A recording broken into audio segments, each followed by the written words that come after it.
Good afternoon. We'll do a sound check.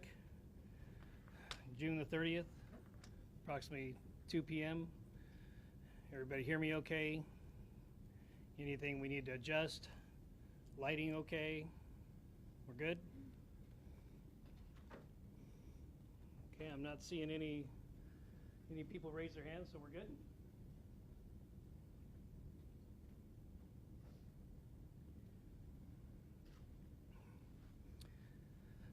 All right, my name is Sheriff Robert Norris, Norris, and what we'd like to accomplish today here at this press conference is when you leave here today, I want you to know who the suspect is, know what we know about the suspect right now, I'll give you a fire update of where the fire is right now, and some of the challenges that we had in making a containment on a 3.2 square mile mountain, and to let you know that we had a jumper off a Veterans Bridge, and we'll give you just a little bit of information on that.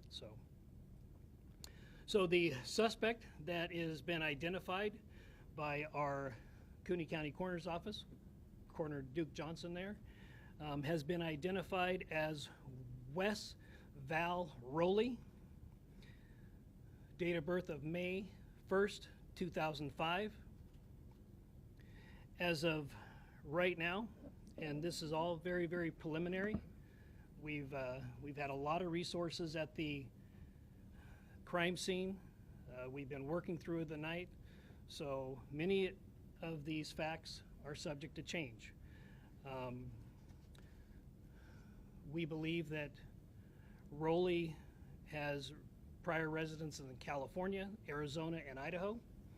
We believe he was born in California.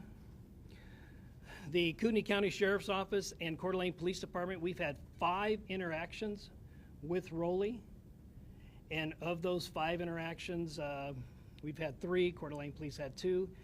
They were very, very minor in nature. They had to do with more trespassing. He was trespassing at a location. He was asked to leave, and he cooperated. We had some welfare checks on Rowley, and very, very minor. We don't show any criminal history for Rowley.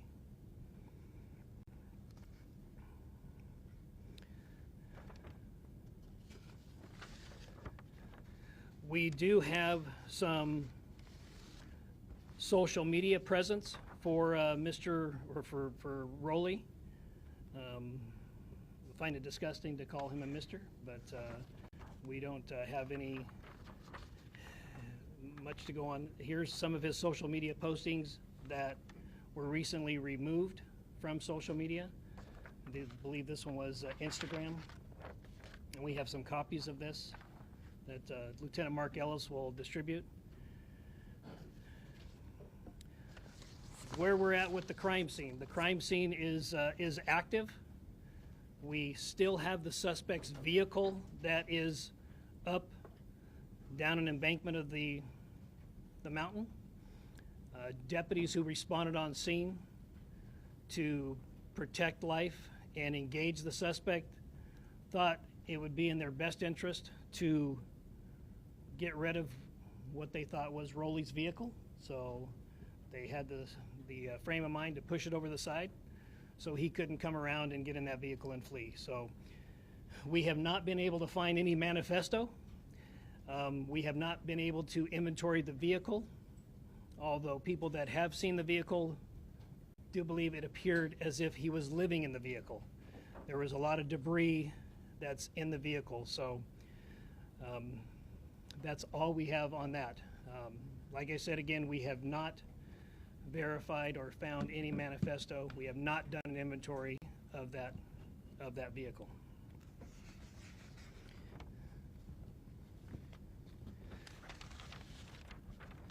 I'd like to give you an update on the fire that we believe Rowley started. Rowley was found to be in possession of a flint starter, and we believe that was his method for starting the fire. that eventually led to firefighters responding. So as of right now, the fire is at 26 acres. It has not grown. It is a slow progress because it's very difficult terrain to get assets, ground assets up there. Idaho Department of Lands is putting a lot of water on it from aerial supports, so that's going rather well. They believe they'll have a fire line around it by dark tonight. There are no structures that are threatened. Again, I'd like to say that last night about 11 p.m. we did receive information that an individual jumped from Veterans Bridge. That is not related to this situation whatsoever. We don't find any nexus to the murdering of the two firefighters and injuring of one. Now we have some of our incident commander who was here last night. That was the incident command of the scene. We have some of our SWAT operators that were here last night, and we had about 27 containment points on this mountain. And just to give you an idea, when you're setting up a containment in an urban setting, you might have 1, 2, 3, 4 blocks that you're setting up a containment on. But when you are setting up on a mountain, that just provides a lot more difficult dynamics than if it were a city block. So we, to the 27 containment points, we had 2, 3, 4 officers per containment point. And then we have a primary containment point where we believe the suspect is. And then we have a secondary containment point. And we absolutely utilized every resource that responded to the command post. And I do have the incident commander from last night if there's any questions. Kevin and Jeremy Heil, Kevin Smart, can you come up here just to be here just in case somebody has any questions? And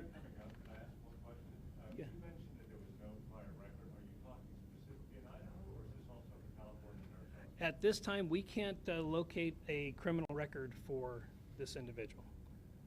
We've had interactions with him, but we don't find a criminal record with him.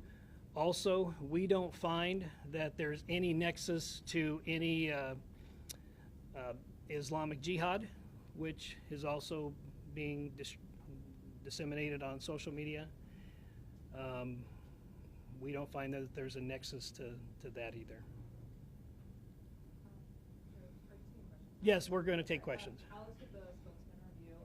So are we clear, did the suspect die by suicide or was he shot by a police? It appears that he shot himself.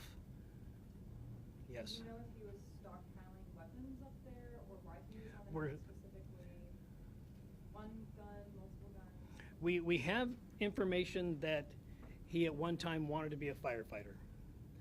So we don't know if there's a nexus to that desire and what happened yesterday, but there is information that we've received that he at one time wanted to be a firefighter. So we're still processing the scene. It's going to take a few days to do that, especially with the current fire that's there. So, John? Sheriff, have they had any communication with the fire district about a potential job there? We have checked some of the fire entities here, and we have not located where he had either put in an application or put in some sort of a interest form. We have not found that yet. So that, yeah, we have not found that. One more question. There's supposed to be a video on Instagram. Was this posted right before the ambush? Well, it was discovered right before, but I don't know how long it had been there. Do Okay. Yeah. you have any indication of the motive? Yeah, no, we don't have any indication of any motive at this time. And we, certainly we will continue to investigate that, but obviously we go on intent, and so, but we will certainly find out, or if there's any evidence to believe that there was a motive, we will do that. And I think an inventory of the vehicle would be a good place to start. Do you think his desire to potentially become a firefighter is part of this? We just don't know. Yeah, we just don't know. The gentleman. Firearms, has that been determined yet? What? These were his firearms that were used, or were they someone else's? Has not been determined yet. Lady in the green. Sheriff, cutting across your news, you mentioned that he had had interactions before with law enforcement, but had he had interactions before with firefighters? You know, we did not check to see if he had any interaction with firefighters. We do know that he did contact the firefighters when they came on scene, and there was a discussion. So, so we're still in the process of investigating that part of it. So, gentleman in the blue in the back. Sheriff, talk to me about, why you're sharing this Instagram post. Talk to us, what does it look like when you're looking at this, when it symbolizes to the public? Well, we're trying to collect any and all information, and those social media posts are what we call open source information. So this is all in an effort to find out intent, to find out if there was any other, if there was a motive or whatever the case may be. But And another question, we had some people that live in the area of the evacuation zone last night for this shelter in place. They say they didn't get a phone call, they didn't get a text. How does your system work? Was there a text that went out, or how did you let people know? yes, absolutely. Part of our Kootenai alerts system, we sent out a text, I believe, a 5-mile radius, and I encourage people who live or frequent the area to sign up for Kootenai alerts. So, Was an opt-in service? well, yes, yep. The gentleman in the blue. Sure. The welfare checks that you guys initiated, Yep. were they given by a relative? Did a parent call you to check on him? Or are they concerned about his mental health? No, it was generally a reporting party who called and saw a vehicle that was either parked near their property or on their property. One was a restaurant where he appeared to be residing at. He was asked to leave, and he complied. So none of them that we have at this time were called in from a relative. They were called in from a property owner or passerby. The gentleman there in the... Sheriff, can you describe the weapon that you found next to it? It appears right now we have a shotgun that was used, but we're still processing the scene. So obviously a shotgun is not a sniper weapon. Correct. Do you know what kind of weapon that was? Well, we're still processing the scene, but let me kind of set the scene for everybody. When you're in a rural area and you're heavily treed, heavily brushed, and when you're taking fire, then it just adds a whole different dynamic to the situation. So what was reported by people on scene, by peace officers on scene, that they believed they were taking sniper fire, yes. And that's where that is. Lady in the black. Hi, was he a suspect before you found him, or did you not identify him until after you found his remains? Can you give me that first part again? Was he a suspect prior to you finding his body, or were you not sure who he was until after you found his remains? Well, we had information that we had an idea who that person might be, but we always defer to the coroner's office to make sure that we have a positive identification on the individual. People borrow people's car, people use people's phones.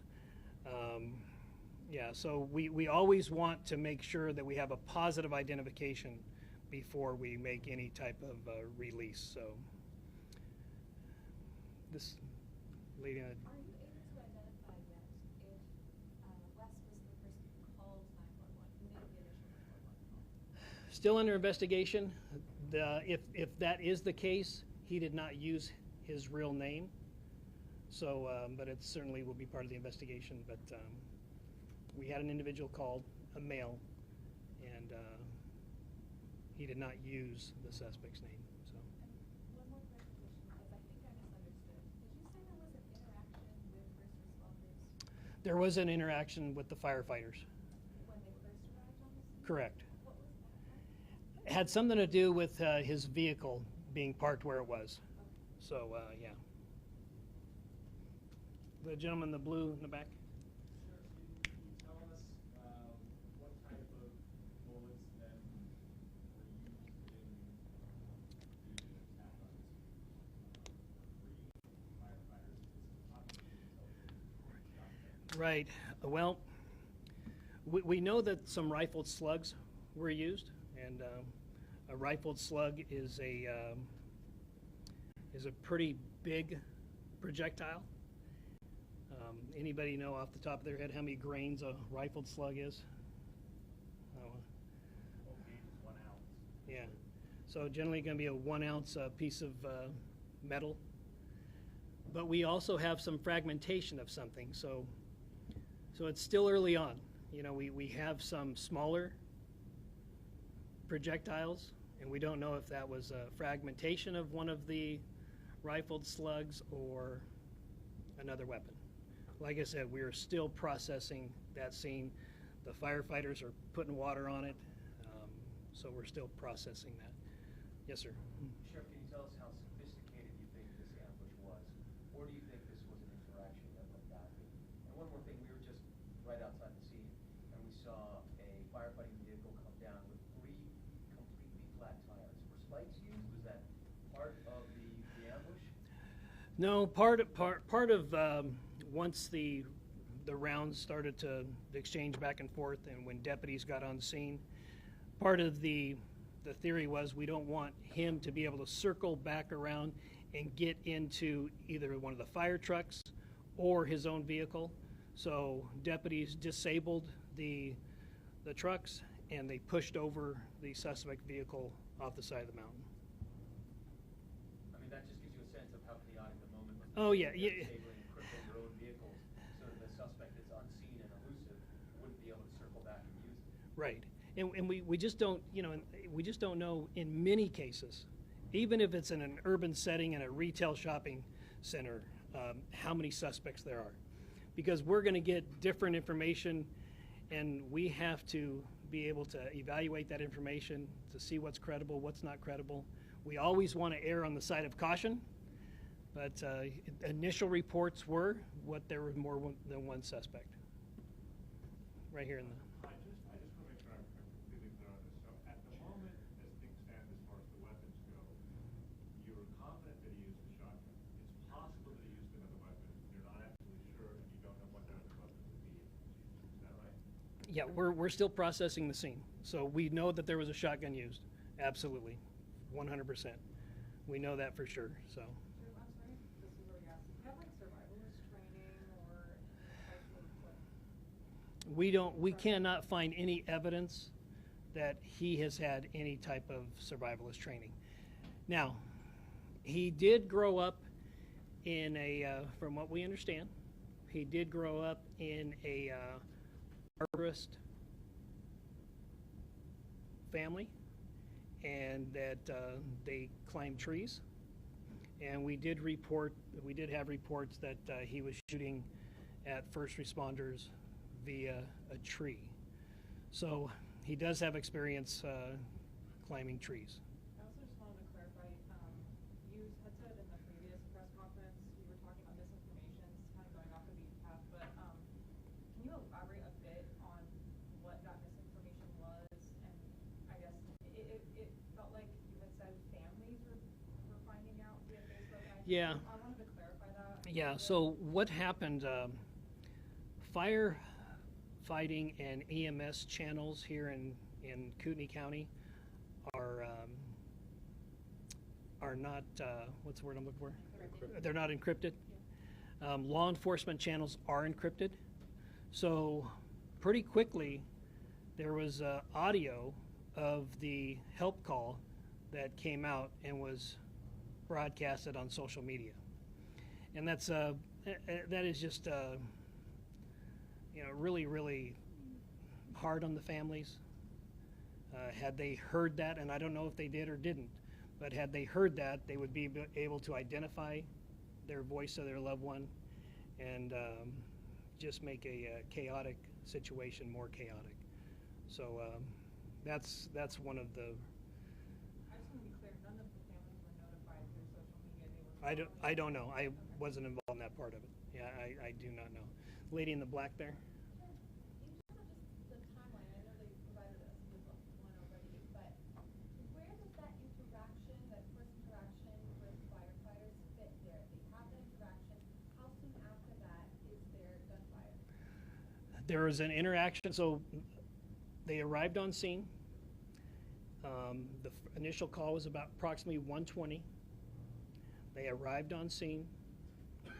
I'm going to guesstimate, but I would say probably about 13:50 or about 10 minutes until 2 o'clock.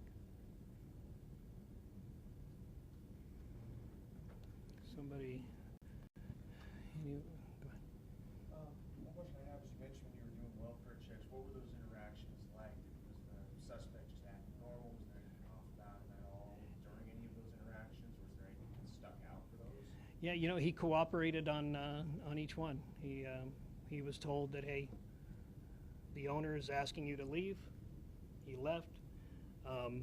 There's certain criteria that we have to meet to be able to engage in somebody's well-being, and he did not meet those requirements at the time. So, yeah, Jeremy. Bishop's body, is it in a condition where we can determine if there's any drugs or medication in the system? That'll be part of the autopsy. Yes. Do you remind me with how long he was here in Idaho, and also just, I know this is like a popular recreation area, so how many people, just members of the public, may have been out there during all of this hiking and exploring today? Well, it is a popular trail. As far as how many people actually, Lieutenant Klinkefus, do you have any idea of how many people might use it's like 25 miles of trail up there. Yes, sir. On a Sunday afternoon, there could be a couple hundred citizens up there. Folks use dirt bikes up there. They hike, mountain bike, e-bikes, very popular. I don't know exactly how many were there at that moment, but there could have been several hundred on the mountain at that time.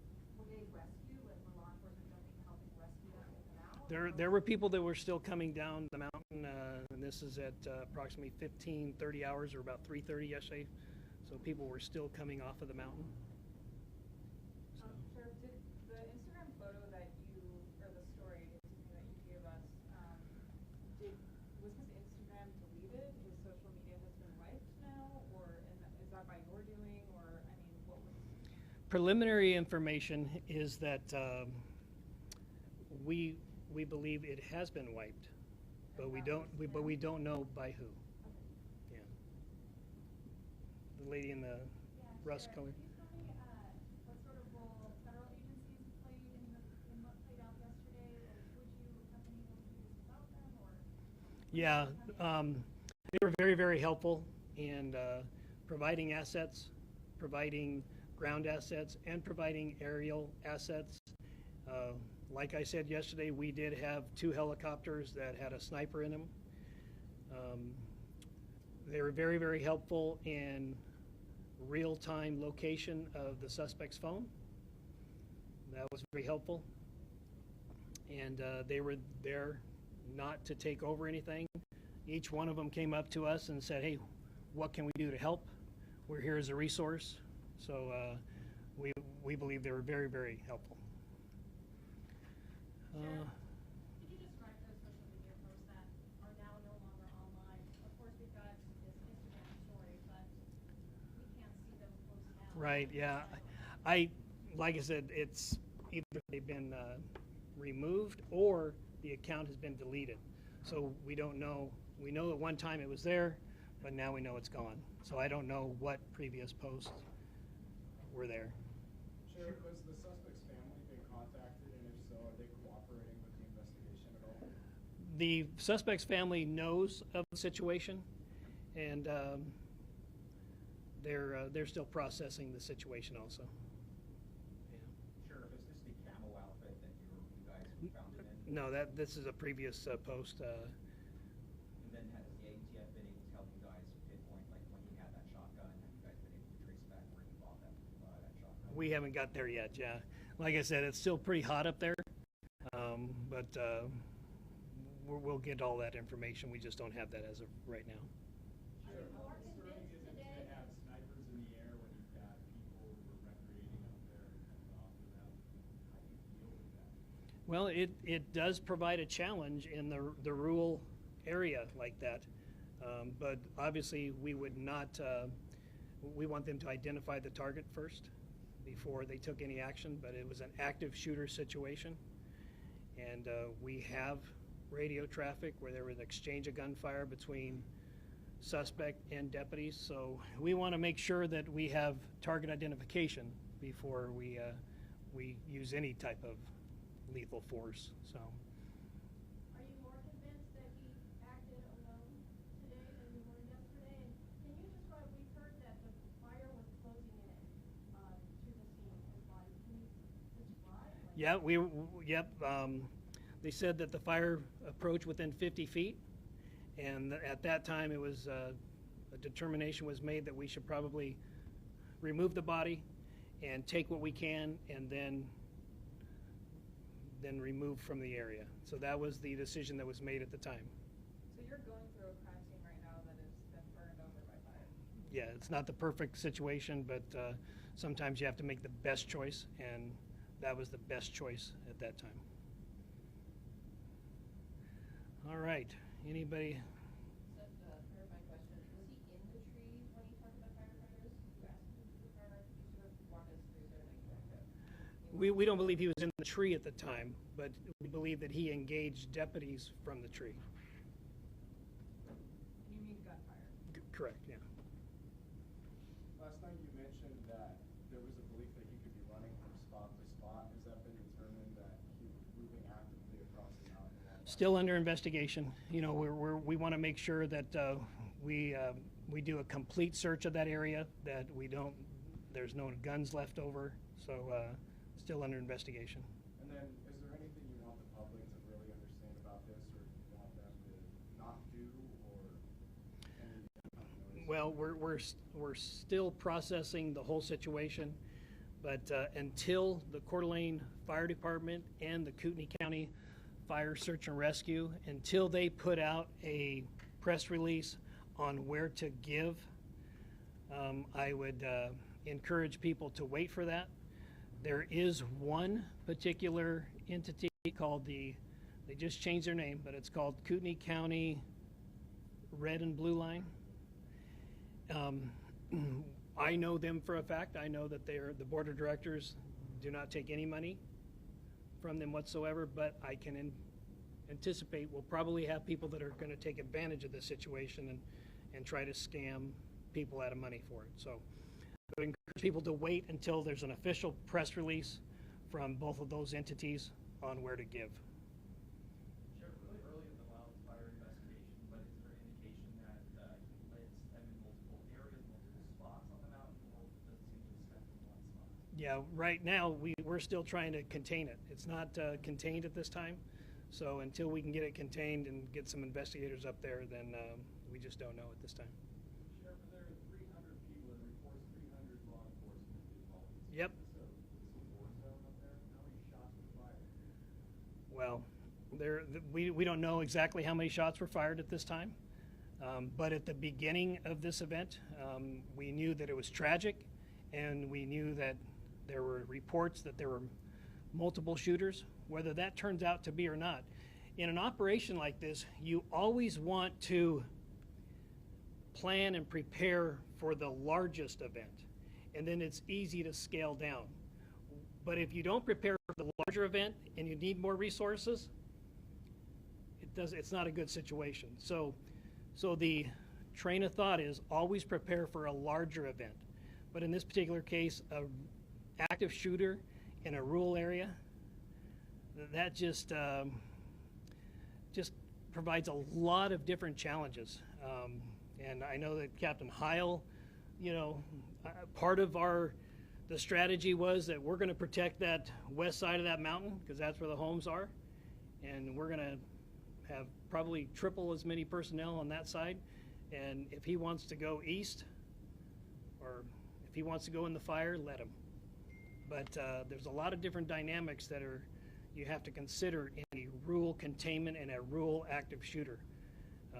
Jeremy, do you have any questions, or do you have anything on you'd like to add on how the challenges of what happened? Not unless there's any specific question. Okay. Sheriff, we often hear about cell phone data being used after crimes to determine locations of people. Were you guys actively, for lack of a better word, pinging him as the crime was unfolding? Yes. I hate to, go backwards a bit, but I did see deputies hugging each other and patting each other on the back when I was out there.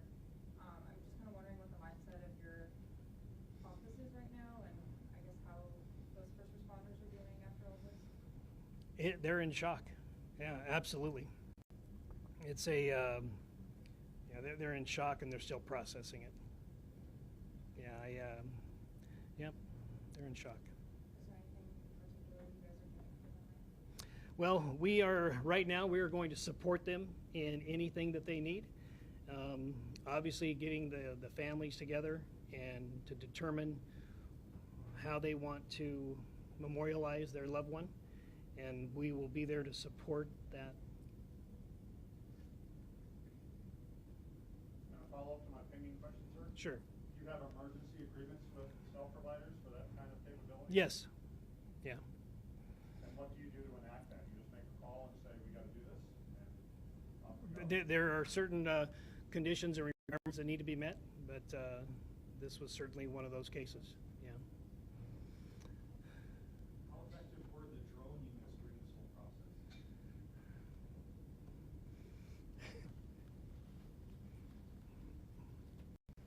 The drone units were very effective. Each agency that helped us out had their own drone with different capabilities, and in the end we were able to locate and verify where the body was when with the drones from the different agencies that were here. Your name, sir? Jeremy Heil, Captain. Spell the last name, please. H-Y-L-E.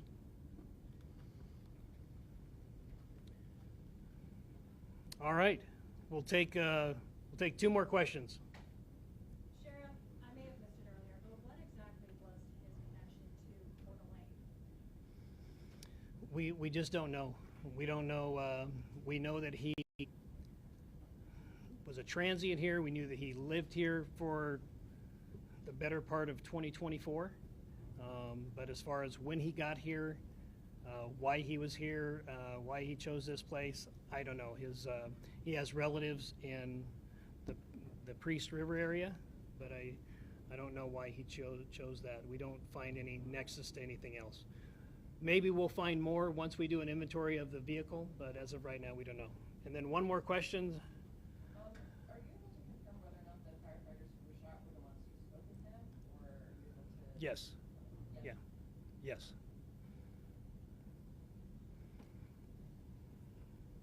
All right. Thank you very much. Appreciate you coming out and sharing this story with the public. So thank you.